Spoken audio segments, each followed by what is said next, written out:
High, welcome to another mini vlog. আজকে আমার OTD এটা একটা ব্লু ড্যানিমের সাথে ব্রাইট ইয়েলো টি শার্ট।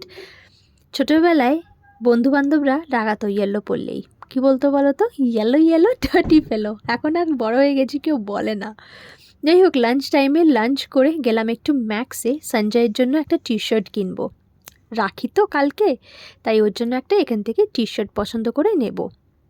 কত বছর পর, মানে কত বছর পর সেই স্কুল লাইফে স্কুলের ছেলেদেরকে পড়াতাম রাখি, তারপরে আর কখনো কাউকে পড়াইনি।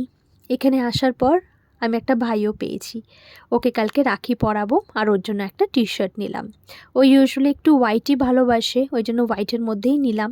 পরের ব্লগে তোমরা দেখতে পাবে কোনটা নিয়েছি। বাড়ি ফিরে আজকে খুব টায়ার্ড লাগছিল, তাই দুজনে মিলে ডিসাইড করলাম যে আজকে বাইরেই খাবো। বাইরে খাওয়া আমরা এখন অনেকটা কমিয়েই দিয়েছি, তোমরা দেখতেই পারছো। যাওয়ার পর একটা চিকেন রোল খেলাম, আর আমি নিয়েছিলাম chilli chicken, egg fried rice, আর তন্ময় চিকেন বিরিয়ানি। তন্ময়ের এই চিকেন বিরিয়ানিটা খুব পছন্দের, কারণ এটাতে একদম কোনো উগ্র স্মেলও থাকে না ইত্যাদের, একদম সিম্পলের মধ্যে বিরিয়ানিটা করে। আর আমার চাইনিজ খেতে ইচ্ছে করলেই আমি এই রেস্টুরেন্টটাতেই আসি। তারপরে বাড়ি ফেরার আগে ওর জন্য একদম একটা রাখি নিয়ে নিলাম, সিম্পলের মধ্যেই নিলাম, কারণ ও ডিউটিও করবে তো, যাতে পরে ডিউটি করতে পারে। চলো, আবার পরের দিন দেখা হচ্ছে, ভালো থেকো।